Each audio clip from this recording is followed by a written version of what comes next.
There we go. Cool. To get a talk going, but also make it exploratory. So it's not just me kind of rambling on the whole time, and you get to accompany me with your bodies and with your experience as we cover some cool topics. And of course, doing a talk right now, it's interesting because there's so much information and noise happening right now. There's just so much sharing and so much happening. So I'm trying my best to cut through the noise and to give you some topics that you can chew on. So that sound good? Cool. Yeah. So yeah, let's roll. First thing I want to touch on is when I'm teaching yoga, and I always see this, and I'll bust it out sometimes, where I'll read a poem at the beginning of class, and then I'll read the exact same poem at the end of class, and most people go, I kind of heard two different poems.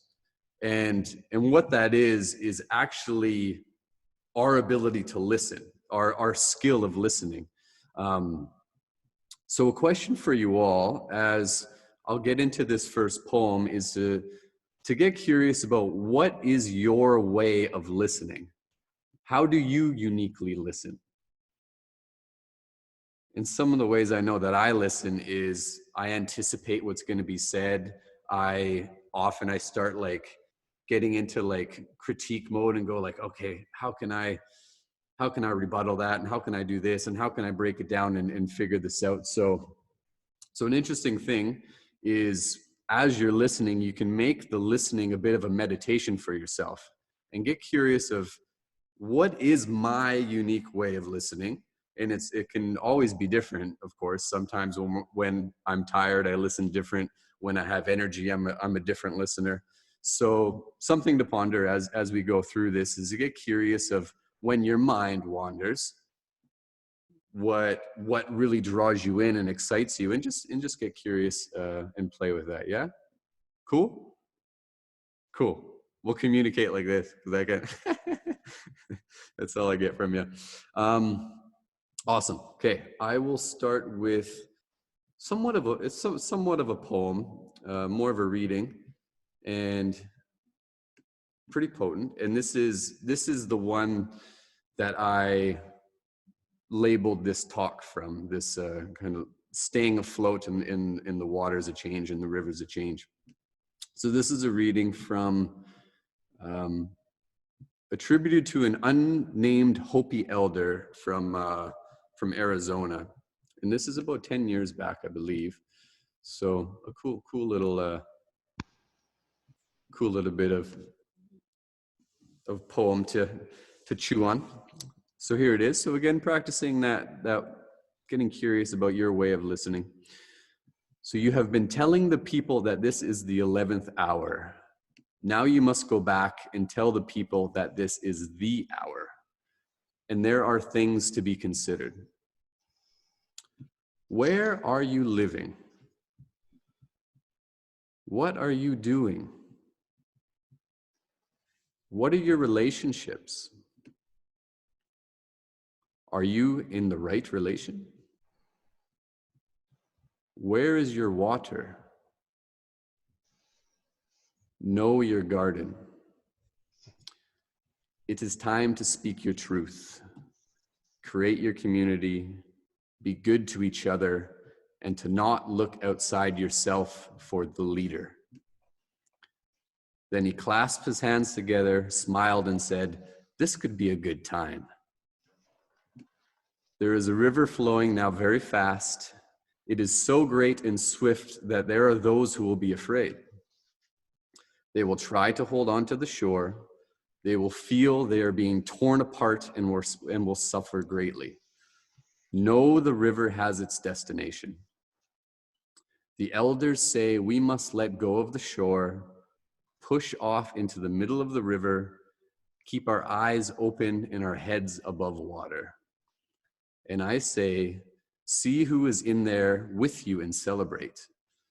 At this time in history, we are to take nothing personally, least of all ourselves. For the moment that we do, our spiritual growth and journey comes to a halt. The time for the lone wolf is over. Gather yourselves, banish the word struggle from your attitude and your vocabulary. All that we do now must be done in a sacred manner and in celebration. We are the ones we've been waiting for. So some pretty potent words, to say the least. Yeah, whenever I read that, it kind of gives me a kick in the ass. And it's like, okay, here we are. But yeah, so I want to guide you through a little visual meditation to drop into a metaphor, an imagery. And from that imagery, we'll keep referring back to it as we travel through our talk. So if you'd like, if you can, close your eyes and we'll drop into a visual. And this visual is the idea of capturing us, capturing what we're familiar with, and also capturing what's a mystery. Yeah? So if you'd like, you can close your eyes and imagine a room that's all dark except for one light hole. Say it's the size of a little plate or something like that, maybe 6 inches around. And that's where the light comes into this room. And this light illuminates just a little section of the room, maybe a couch in the windowsill or just a little area on the floor. And all of the rest of that room is completely dark and completely unknown. We cannot see it, we cannot perceive it, but it's very much there. And we have this area of familiarity that we know well, whether it is this couch or whatever it is in your meditation. We also have the ability to look through that hole in that wall and have a look around outside as well. I mean, maybe it's a forested area or a farm or a city, whatever it may be for you. But of course, looking out from that hole outwards, we can only perceive so much. We can't see around the backside of the building, around the sides of the building, but we have this view that we know. So this idea, there's an interior, which is the room that we're somewhat familiar with, and maybe in courageous times we kind of feel our way into those dark, unknown areas of that room. And then we also have the exterior, where we peer out and we can take in our surroundings. But even in those surroundings exteriorly, there is some mystery. There is some areas that we aren't too familiar with. Cool. So does everyone get a sense of that imagery, that interior, that exterior, areas that we know quite well, and maybe they're very detailed, and also areas that are quite mysterious and we do not know? That the mystery is what we'll be kind of diving into a bit today.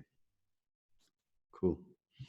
All right, thumbs up. We all got that image? Cool. So we'll be returning back to that and kind of having that as our anchor we'll keep returning to and leaning on. So one quote that I enjoy is, "It is the commonest of mistakes to consider that the limits of our power of perception is also the limit of all that there is to perceive." So the limits of our perception is maybe not the limit of all there is to perceive. So going back to that image of there is this darkness, there is this mystery in the interior and exterior. Yeah. So I want to talk about change today and the two ways that change comes on board typically in our life. And of course, whenever we put words to anything and words to experience, it's not really going to capture it, but it might get close. It might kind of touch the edges of things and give us some sense of things, but it won't be perfect, but we'll play with it anyway. So two types of change. One is fiery, a fire element to change, and the other is a watery element to change. So kind of breaking two ways change happen apart.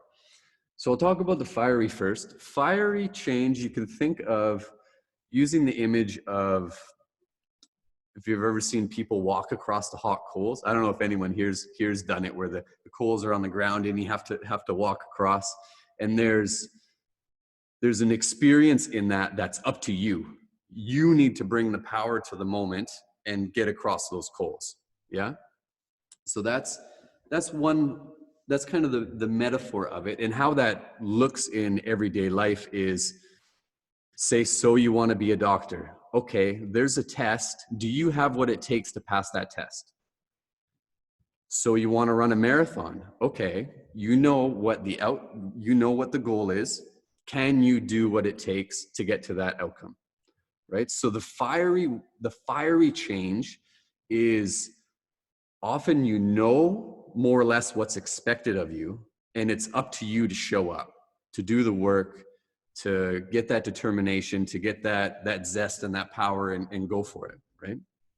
And this change is much more kind of accepted, and in our society, it's often praised. Oh, you've got your degree. Oh, you've accomplished all these things, and it's that quality of change.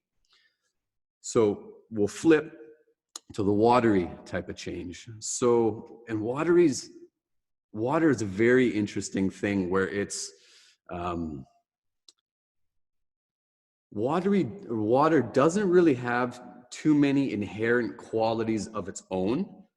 It becomes its environment. So if you put water in a cup, it becomes the cup. If you put it down a riverbed, it becomes that riverbed. If you put it at high PSI, it becomes a pressure washer. So this water has this ability to shape shift and become its environment. So watery change it's not really up to you. It's not a goal that you're trying to accomplish and go towards. Watery change comes, and it asks you often to surrender to it. You break your leg.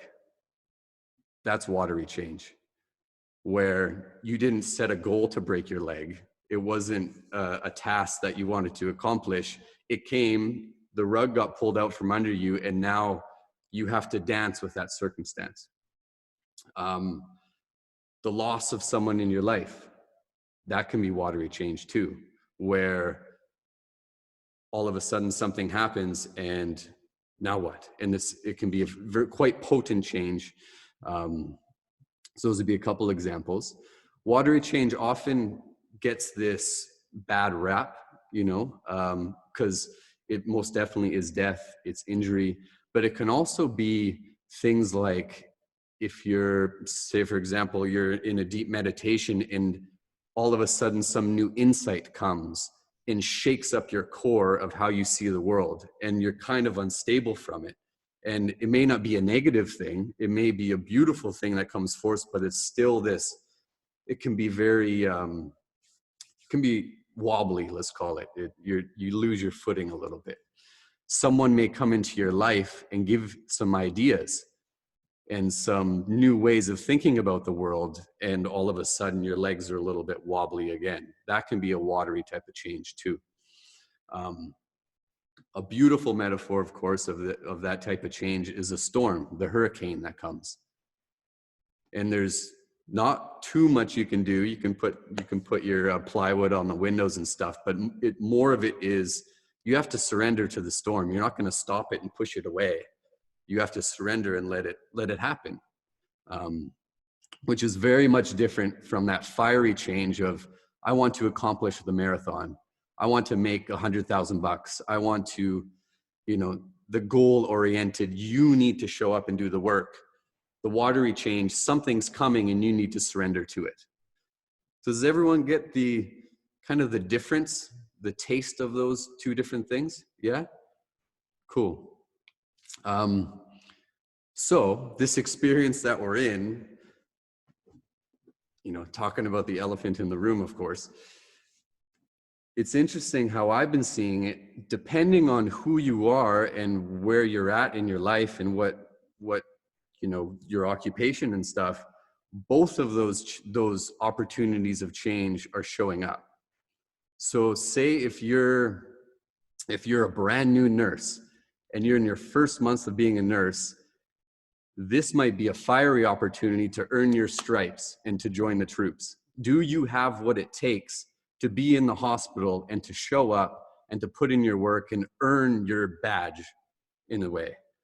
So for some people, this, the virus that's come and all the changes in society, this is a time to show up and to really step into something and to kind of earn something that transcends just you. So using that example of a nurse or a doctor, it's no longer about them, but they can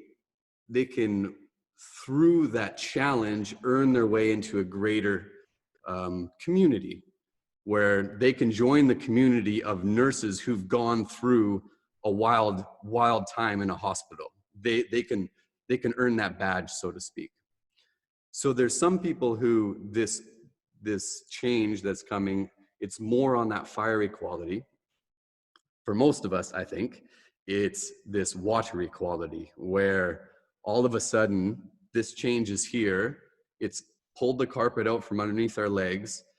There's not too much we can do to change it, right? We can do, we do our part and do all these things, but it is like that storm that's coming, that hurricane or whatever it is, and there's no stopping the storm, right?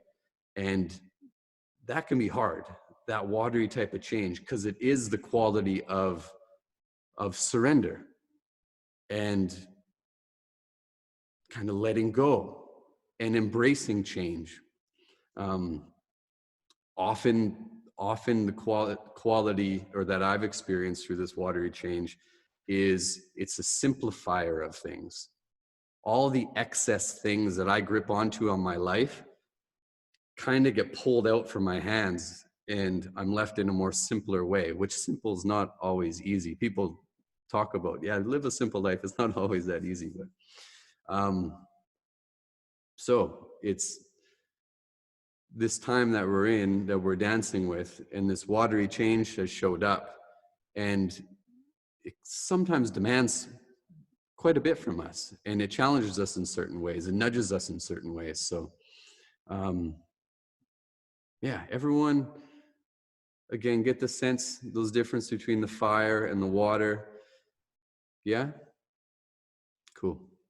So let's do a little guided thing to, and I'm a big believer in, there's getting things up in your head and there's also getting it in your bones. And those are two very different things. So I'm assuming we all get the water and the fire up in the head. Oh yeah, I get the concepts, I get the metaphors and stuff. So let's take a moment to, instead of getting it up here, to actually try to feel those energies in the body, because they're very much, they're present all the time. Yeah? So if you'd like, close your eyes and take a moment. Just sit up comfortably, sit up tall, sit comfortably. And we'll drop into that fiery quality first, which often we know fairly well. So think of some times in your life where you had an opportunity to be tested and to show up, whether it be kind of sporting competitions or some challenges you set for yourself and you wanted to accomplish. It could be even some schooling where you wanted to earn a degree or you wanted to earn some things like that. And what kind of energy was in your body when you had to harness that determination and that often courage and that ability to show up, even though you didn't really want to show up again and to show up again and really give it all you had? What does that feel like in the body? And if you're called to move, to experience it a little more, by all means. If there's a breath that wants to accompany that sensation, go for it. All right. Nice. So everyone get a sense of that fieriness in the body? Yeah? Cool. Let's shift and we'll play with the contrast. So again, drop it back. You can close the eyes. Take a moment to settle in. Kind of shake out the fieriness. If you know it well, give it even a better shake out. So, watery change. Change whether it's good or bad, often we don't have much say in the matter. Where there's often quite a quality of surrendering.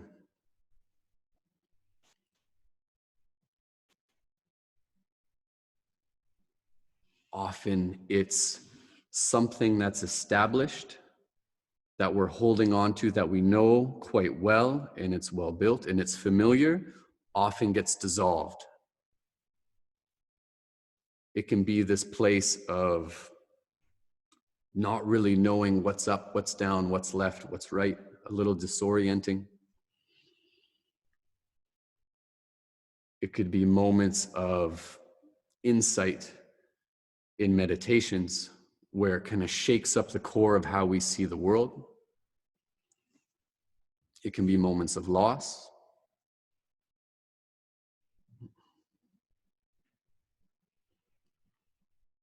So just experience that in your body as best you can.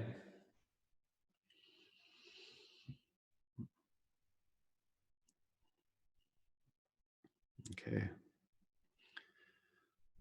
So everyone get a sense of that? And the very different contrasts between the two. Yeah, the kind of that fieriness and that wateriness. And there's some brilliant, a lot of great poets and a lot of the religious books talk about this, being lost in the middle of the desert, being out at sea in the storm and not knowing where land is, right? There's lots of beautiful stories around this watery quality. Yeah. So the hard part about teaching about the watery change, especially when it's right at hand, is surrender, where there's not too much we can do externally about it, right? Of course, we put on our masks and we do these things and we awkwardly talk to each other from like 3 meters away, all of these things. But the storm that comes, we can't push it away, right? It's here and it just is, right? Other watery qualities to explore how we can kind of get familiar with it is emotions are watery. They have that quality where they're constantly in motion, they're constantly shaping and moving. They're just energy inside the body, and we often label them and say what they are, right? Just like how water is just water, and then you put it in the cup and it becomes a drink, or you put it in the pressure washer, it becomes a pressure washer. More watery experiences. Death is a watery, that's one. Sex is one too, where there's this dynamic and who knows really what's happening, but there's all this energy moving. That's another watery quality. Yeah. So when we're dealing with these two things, or this watery quality in the world that's very present right now, two skillful ways we can use. We can't do too much on the external. Remember that meditation from the beginning where we are looking out that hole and we could see the external world, but we can't really do too much out there. But what we can do is that room we are in, is we can start to work there and start to develop skills in that spot, the internal world. Yeah. So one is working with the mind. Anyone have a busy mind lately in the last couple of weeks? Me for sure. It's like running and running and running, trying to figure things out. And the interesting thing is, like emotions and like death and loss and like storms, they're not meant to be figured out. The mind can't figure it out. So it spins and spins and spins and tries to figure it out, but it can't because it's not meant to. An emotion's not meant to be figured out. You're not supposed to figure out fear. You're supposed to experience fear, right? Two vastly different things. You're not supposed to figure out sex. You're supposed to experience sex. You don't figure out death either. It's an experience of being a human being. Oh, and even in its small details where there's, a death of your teenage self where you have to transcend that, right? It doesn't necessarily have to be the end of our physical embodiment. So the mind has a relationship with the unknown and that wateriness, and oftentimes it tries to figure it out. So our job, or an invitation to our job, is to get familiar with how our minds work. And how mine works, my mind works anyway, and a lot of people have had discussions with, is my mind is an inflation machine. And that's what it does. It either inflates things or deflates things. So say what's happening right now, there's a virus coming and all this stuff. My mind takes it and makes it huge and shape shifts it and makes it this crazy thing, or it shrinks it up and goes, it's nothing, instead of just letting it be what it is. My mind also does that with my emotions. When I'm feeling, say, fearful, my mind makes that fear huge. It makes it way bigger than it needs to be. Or it goes, nah, that's nothing. Just push it away. I don't need to deal with that. It's fine. So my mind is this inflation machine and a deflation machine, right? It kind of distorts what's happening. So there's nothing really we can do about the external surroundings of what's happening. But what we can do have a little bit of freedom is the extra suffering that we add on. This taking something of what it is and making it way bigger than what it is. We have a little bit of choice there and a little bit of freedom. So we're not distorting things into this massive thing, or creating it into this small thing that we don't have to worry about, which often can come back to haunt us as well. Yeah. So does anyone else's mind make things way bigger than they are? I'm not the only one. Okay, good. Yeah.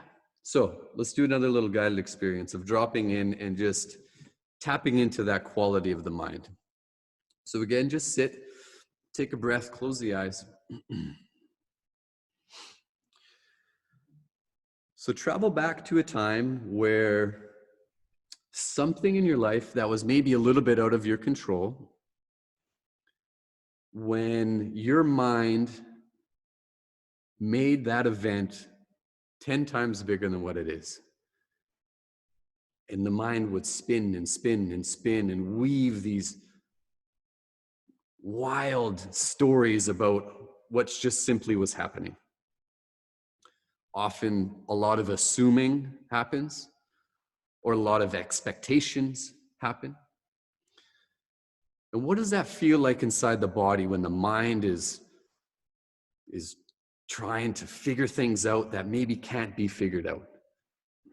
When it's trying to figure out the mystery. And perhaps how exhausting that is.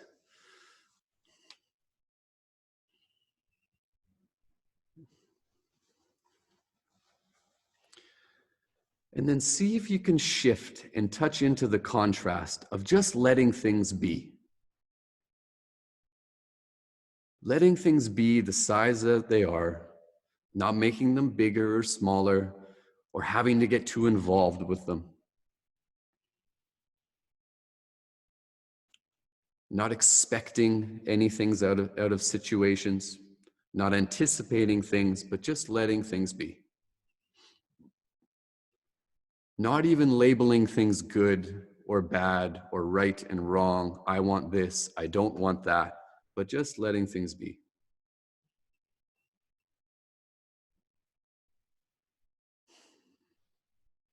And just letting yourself be.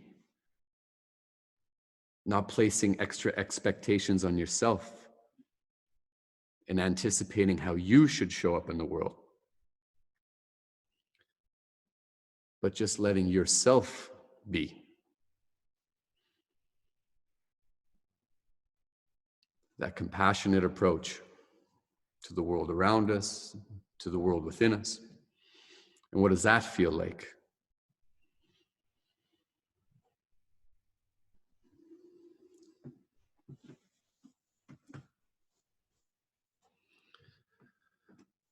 Good.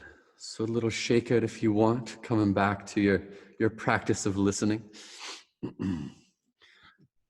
Could feel the two differences in the body.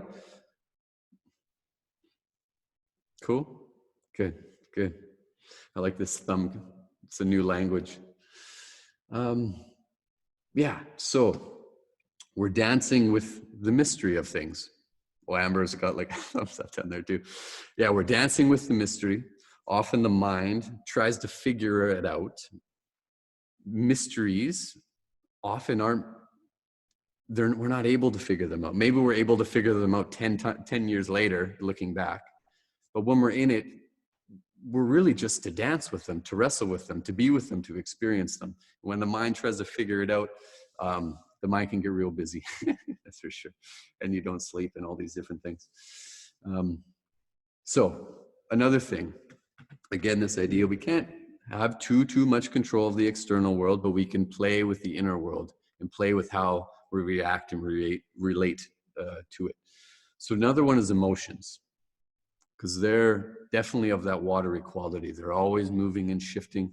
A beautiful way that a teacher of mine explained emotions is they're just energy in motion or not in motion in the body. And when we drop all the labels and go, say we didn't have a language and we didn't have the word fear or excitement or anxiousness or stress or whatever, what would it be? What would we call it? It's just a happening in the body. There's just something happening. There's energy there. And then often we go, no, that's fear. No, that's excitement. No, that's this, that's that. So it's an interesting thing to just think of emotions as an arousal in the body or a lack of arousal in the body. It's kind of just this energy, this happening. Yeah. So energy in motion, it has this watery-like quality where it's often in motion, it's moving, it's changing, it's shifting. What happens, again, going back to the mind, whenever there is this watery quality, the mind tries to figure it out. It's not meant to be figured out. So if the mind's trying to figure out an emotion, it's going to keep spinning and spinning and spinning, but it's not meant to be figured out, right? Sadness isn't meant to be pulled apart and dissected. Sadness is meant to be experienced. Not saying it's easy to be experienced, but that's the invitation. Excitement's meant to be experienced. Joy and bliss are meant to be experienced. They're not meant to be figured out.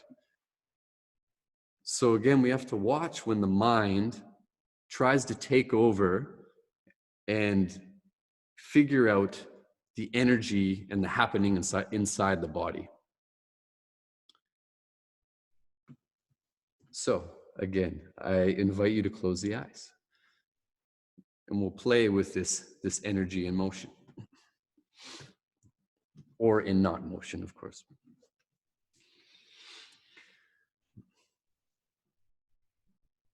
So guide your attention to the first place of your body that comes alive.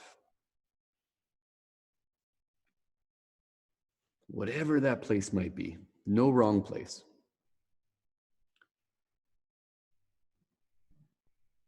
And as you notice that area, see if you can also notice how your breath is when you do notice that area.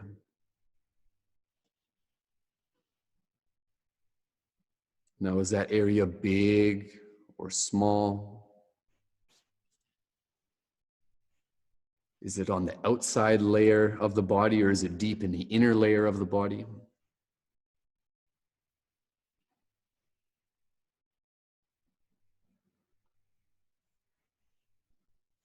And then now shift your attention to a place in the body that's feeling pretty good.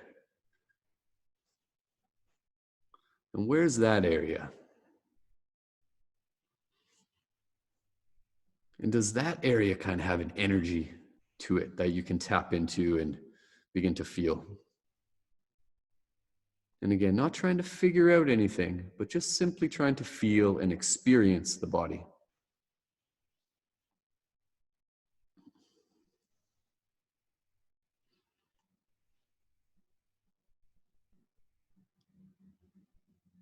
And then is there anywhere else your attention would like to go? Maybe in your feet, or in your hands, in your solar plex, in your shoulders.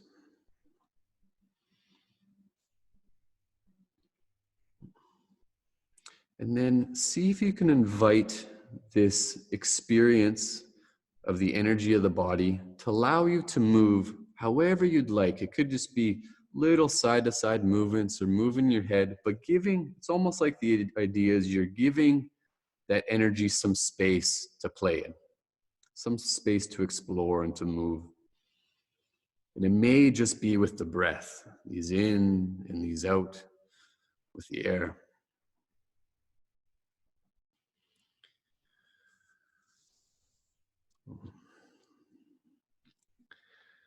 And then slowly bringing yourself back out and just having a gaze around the room, maybe shaking out the body, whatever is feeling good.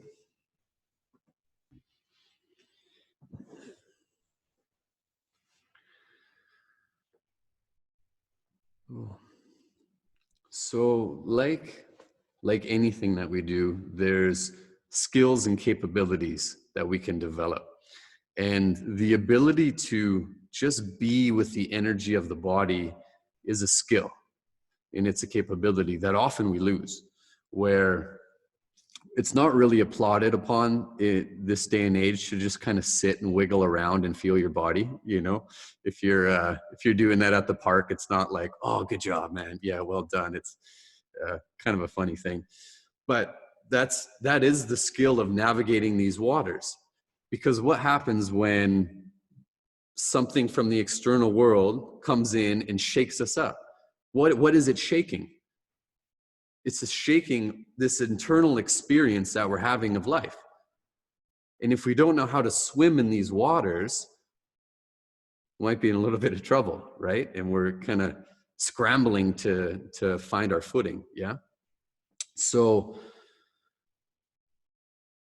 the idea is, when we have opportunities and maybe nothing much is going on, to go for a swim and to learn how to stay afloat and to navigate uncertainty. Because I assure you, every time you go into the body, it's a little bit mysterious. You don't know what's going to happen, right? It could be a moment of bliss. It could be some tears, and that's all good, right? And again, it's not meant to be figured out or dissected or anything, just experienced, right? So there is the relationship with the mystery. So going back to that room that we visualized from the very beginning, of this room where we know a little bit of it. We know our bench or our bed or the windowsill or whatever it is. And there's a whole other area of that room that's dark and mysterious. We don't know what it is. And this is our way of kind of feeling around with our hands and navigating that room, getting a little bit more familiar, seeing what's there. And we can do that by going into our body and going, what is in my solar plex? What is that? What is this tension in my shoulders? What's that? Why is my jaw gripping? What's that? Or that's maybe more of the kind of the hard work. Also, where does joy live in my body? Do I know it? Where's bliss? Do I know that well? So this ability to swim in the water is not a good or a bad thing. It's just, that's life as a human, right? So we can learn to swim, and we can learn to find joy inside our body. We can learn to find ecstasy in orgasmic experiences inside our body. We can also learn to craft a new relationship with fear and uncertainty as well. Yeah? Cool? A little bit scary? Yeah? a little bit weird. Yeah, and it's weird teaching this stuff, because it's weird teaching it as a dad, because I see it in my daughters, where my little ones will cry, and I'm like, stop crying. And it's like, no, if you gotta cry, cry. If you're excited, get excited, right? And I see myself crafting it where it's like, I'm already kind of putting out, I'm like stamping on the coals of how my daughters express themselves naturally, right? So these skills that I'm talking about, they're not new things. It's not something brand new we're trying to experience. It's things we've lost. I assure you, you've all knew how to do this, and you all wad and got excited and all these things. I guarantee it. But often through our upbringing, through the school system, through all these different things, that natural ability to just let what's in out and let it be experienced often gets pushed aside. Now, we don't have time for that stuff, right? Which there's a downside to pay for that, right? Especially when we're in these times of uncertainty, and there's so much in the body, and there's so much busyness in the mind, and we've lost the skills of how to navigate that and how to move that and how to shift that. Yeah.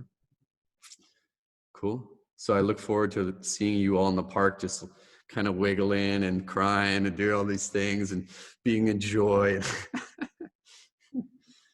Don't wear your Elements hoodie when you're doing that, please. Cool.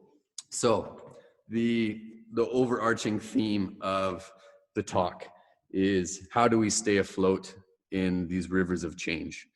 One is to realize change is going to happen no matter what we have to say about it. And it may not be what's happening in the world right now. I can assure you we're all going to age. I assure you you're not immortal and going to live forever. So I promise you there's change coming. That's a guarantee. One of the basic, the principle in Buddhist meditation is impermanence. Nothing's permanent. Everything's constantly changing. And a lot of the struggle of our life is holding on. You can use that image of the river, of the waters are flowing fast and we're still gripped onto the side, and our shoulders dislocating, trying to stay in place. Or walking out into the middle of the river and trying to withstand the flow that's coming at you. Doesn't work so well. It's pretty tiring. So that's one. Two is crafting a new relationship or a relationship with the mystery of things. And that, again, going back to that image from the very beginning of this room where we know a little bit of it, the more I kind of explore my meditations and do all this stuff, the more and more I realize I know fuck all. I know nothing.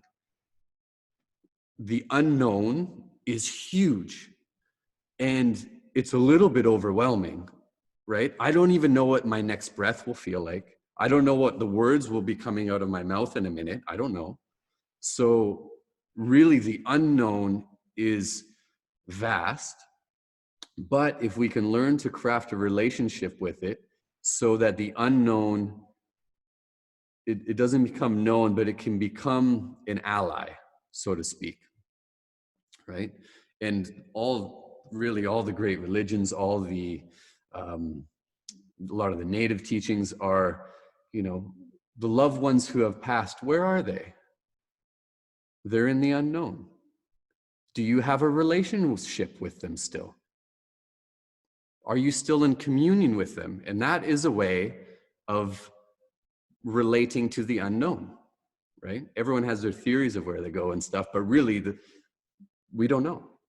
And do you have a dialogue and a relationship with that way of not knowing? Right? So that's a little way of how we stay afloat. We can craft more threads and more connections to the mystery of things and start to find some friends there, so to speak. Third is watch when the mind is trying to figure out these watery qualities of emotions, of relationships. Sometimes the emotional relationships are very much that watery quality, of the storms that come into our life, of death, of sex, of all these shifting and moving qualities. Watch when the mind tries to figure them out instead of simply experiencing them. And then lastly is emotions, energy and motion in the body. And when, instead of just simply letting them be, giving them some space, maybe visiting them when they're not present is an interesting thing too. Where is grief, even though it's not there right now? Can you go have a little visit and just say hi? That's one way of exploring emotions without being bombarded by them. So watching when there's this energy and motion in the body and we kind of put a cap on it and make it disappear, or we turn it into this dragon, this monster, and make it something huge that we run away from for decades. So four little things to chew on. By all means, all the skills that are simple don't mean they're easy. And these aren't, again, things to be figured out. They're just in evolution as we explore our years on this earth, I'd say, or they are for me myself. Cool. Is that helpful? Yeah? Or is that just more wateriness and make everything more confusing and overwhelming? And for fuck's sakes, Andrew. Cool. Well, I am going to end with a poem from my favorite poet, who's Rainer Maria Rilke. So all these things we talked about, what they all have in common is a little bit of courage. They take some courage to do. It takes some courage to trust yourself and the world enough to let your mind rest. It takes courage to go into the body and to swim in there. It takes some bravery, yeah? So, a beautiful poem by our man Rilke. So if you'd like to close the eyes, if that's helpful for your skill of listening, you can go for it. And again, this invitation of not trying to figure out the words, but rather invite them in and experience them. And just a couple of sentences, not too long. And I'll read it twice through. So how could we forget those ancient myths that stand at the beginning of all races? The myths about dragons that at the last moment are transformed into princesses. Perhaps all the dragons in our lives are princesses who are only waiting to see us act just once with beauty and courage. Perhaps everything that frightens us is, in its deepest essence, something helpless that wants our love. So once more, how could we forget those ancient myths that stand at the beginning of all races?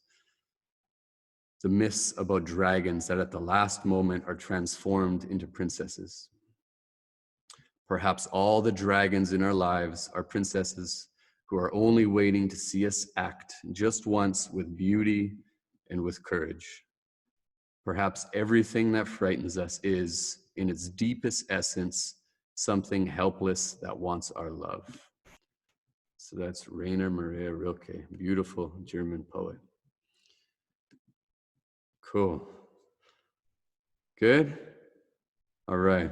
I'm going to mute you all. If you have any questions or comments, if you want to go, you can go for it. Have a beautiful evening, everybody.